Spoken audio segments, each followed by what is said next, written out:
can't make this shit up.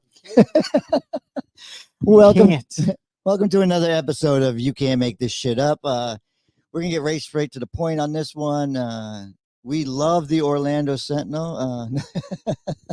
We love the Orlando Sentinel. They give us more time. They give us more topics than anything in the world. I'm sorry. We've invited. I've been so ready for this particular episode.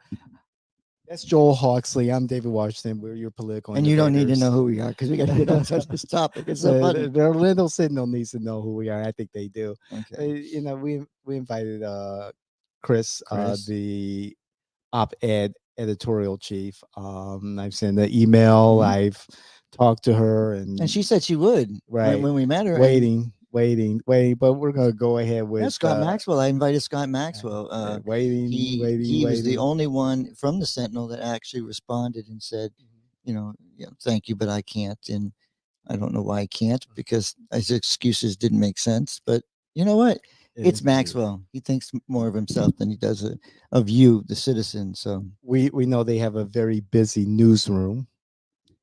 Yeah, it's very busy. I mean, at least they can afford this one, right? Right, exactly. They're not getting thrown out or evicted. So this particular conversation is about their recent endorsements for, and I say endorsements because it feels like endorsements for the special election in Florida House District 35, where the Democrats, all three, showed up for their editorial interviews. The Republicans respectfully declined. Yeah, but they respectfully declined because the way that the Sentinel is, they're not going to give them a fair shake. And if you get the endorsement from the Orlando Sentinel, it does you no good in party races. Okay, so knowing that, they don't go anymore, right? Many more Republicans are not going to go. As long as they keep writing the shit they're writing, the way they're writing it, Republicans are backing down. They don't want that endorsement. Well, and you it's like, if I don't show up, I'm better off, because if I get the endorsement, it's no good. And if I'm out there, it worked for Hawkins. I can knock on doors. It worked for Hawkins, the previous state representative who resigned, thus triggering this particular special election. And now I'm beginning to understand why some parties in the conservative circles, and even some in the liberal circles, are saying that don't trust the media, because I believe that the Senate could have done a better job and being more definitive in their endorsement in the Democratic primary. Yeah, well, let's talk about that, because it's not only they don't only in there they show favoritism to the person they picked, because they had her as a finalist for the Sentinel's 2022 Central Floridian of the Year. Right, and that was, a popularity contest, and exactly, that's what I'm saying. And I mean, when you look at it, granted, her achievements are commendable. However, do they reach the level that a position like representing tens and tens and tens of thousands of people warrant an endorsement? Well, this is the case, David. Yeah. Guzman, I'll say that because I don't think we mentioned names yet. Guzman got the endorsement. Marushi Guzman got the endorsement by a hair, they said. In other words, they really wanted to endorse Rishi Baga, but they showed favoritism to Placencia's wife. Right. And in full disclosure, we here at Jane Washington, we are the campaign managers for the Rishi Baga campaign. Yeah, so more you than anybody else. They don't they don't let me touch too much up with it. and yes, I'm involved in the daily going-ons of the campaign. So full transparency and full disclosure, JW represents the campaign. However, my point of view is towards how the Orlando Sentinel handled this particular endorsement. and to try to have it both ways. If you are going to make such so much noise about how a particular candidate is the future leadership, but you support another because of their ties to the opposing party, well, that just doesn't make sense. That's why there is an opposing But party. see, they don't, David, here's the thing. They don't care what they wrote before. Hmm. The same editorial board met with Rishi Baga and Tom Keene. And they sat there, they had a conversation, and they endorsed Rishi Baga. The same principles that you endorsed him on In 2022. in 2022 should be in the consideration. But this thing reads like, well, she was a finalist on our Sentinel thing, and it's a, we like them both, but no, be serious. Like, where did Rishi? Did Rishi do something different this time? No, but you did. You did as a newspaper because you didn't back up what you said the first time, and then put the standard out there because there's no standard in this thing.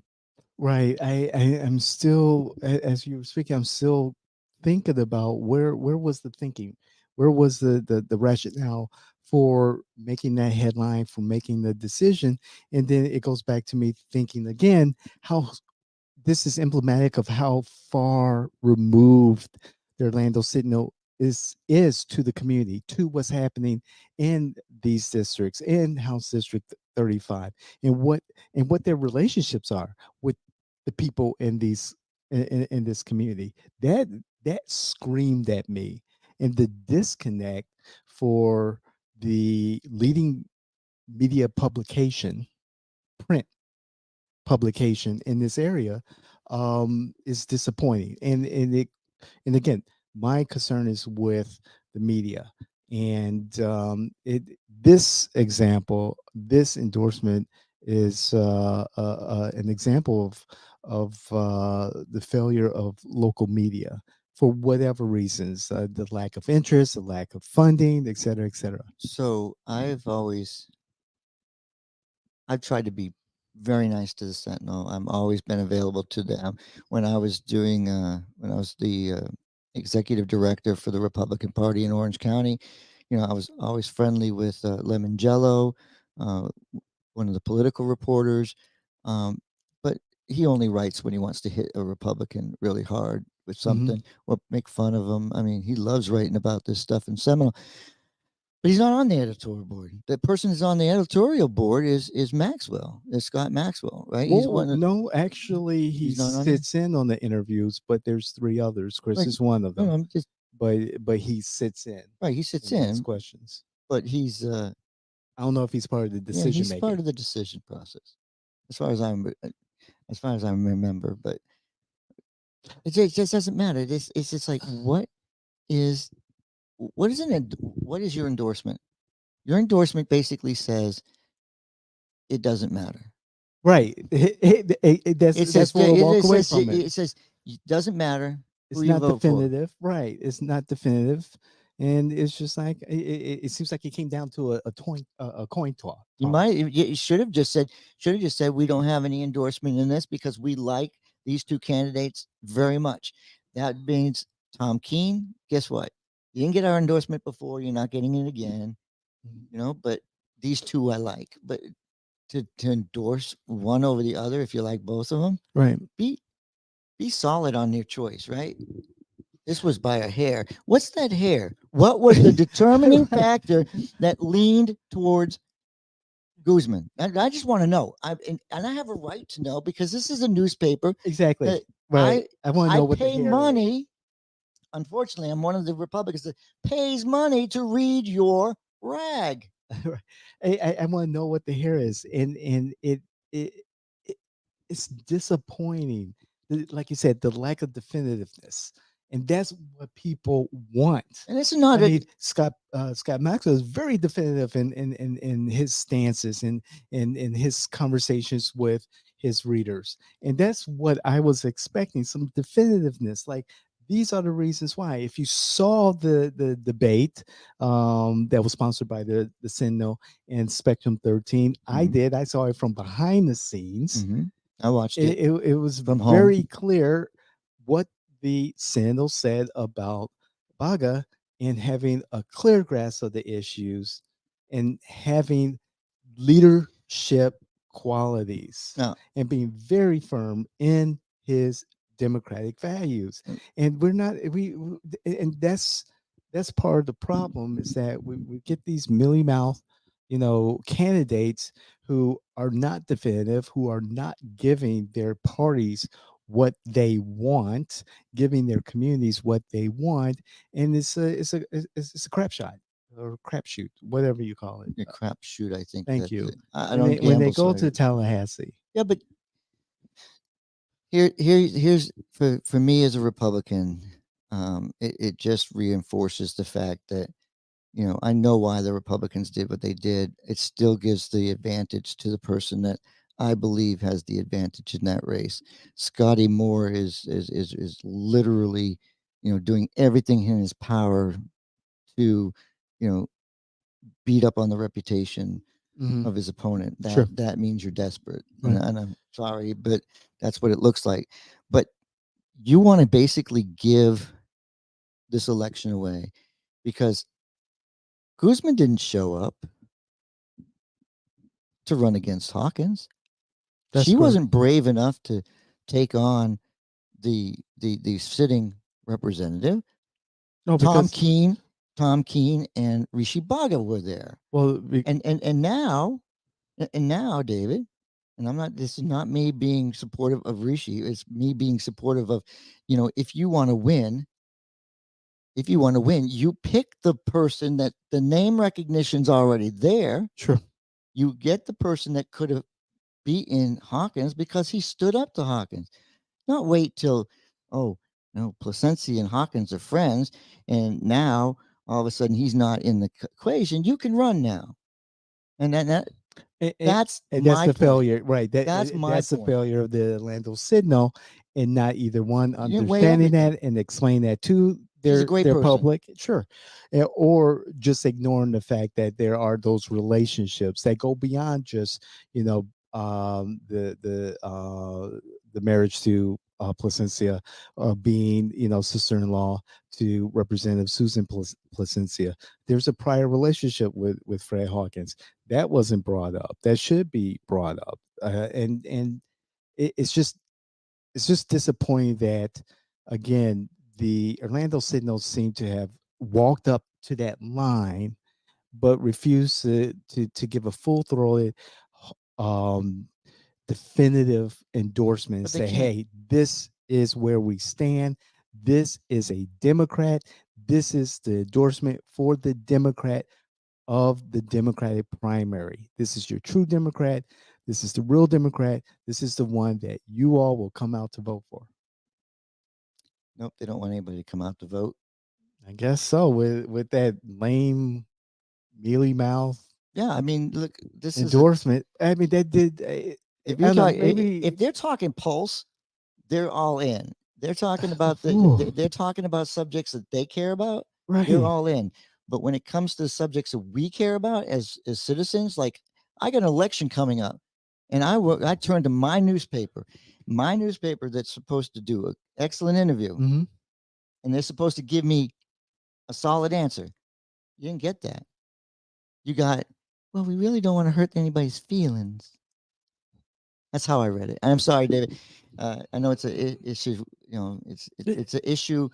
I know our client. It's not about our client right this second. Right. It's about if the Orlando Sentinel wants to be credible. If the Orlando Sentinel wants people to read and get that, maintain that, you know, standing in our community, they need to start answering the questions that we need answered. hmm Maxwell tries, but if that's the only person addressing it, I'm done, but I have to because I have to keep up with the news. I wouldn't pay for this. Right. I wouldn't pay for this newspaper. Right. I would go to the News 2. I would go to West 2. I go to, Channel 6. I go to, Channel 9.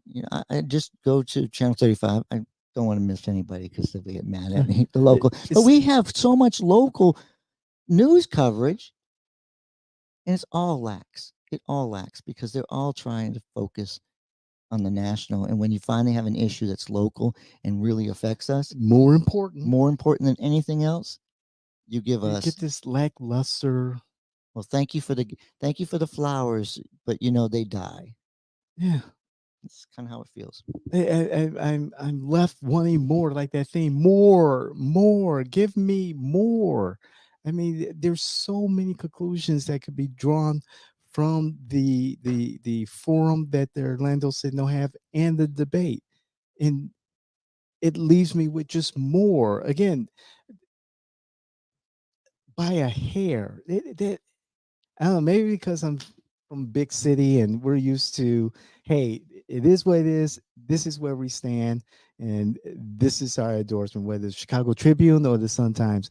It was definitive on just about every race, and walked away saying, okay, argument made. It helps me make my decision. This one, it's like, jeez. Welcome to my world, David. That's my final word I because I this get it Orlando now. Sentinel, I read it all the time, and I just wish they would hit the subject head on. Let's go. Yeah, let's go. I mean, I agree. And now I see what you mean in your frustration. I understand now why people are saying, "Oh, you can't trust the media." I see it now. Don't just walk up to the line. The media is supposed to challenge the powers that be. It's disappointing. Very disappointing in Orlando Sentinel. Chris, let's have that conversation. Come on the show. Yes, anybody from the Orlando Sentinel, we would love to talk to you because we would love to know what your future looks like. You can't make this shit up. Joel, David, subscribe, comment. We love to hear your comments, especially on this topic, on all of our content. This is You Can't Make This Shit Up. We're out.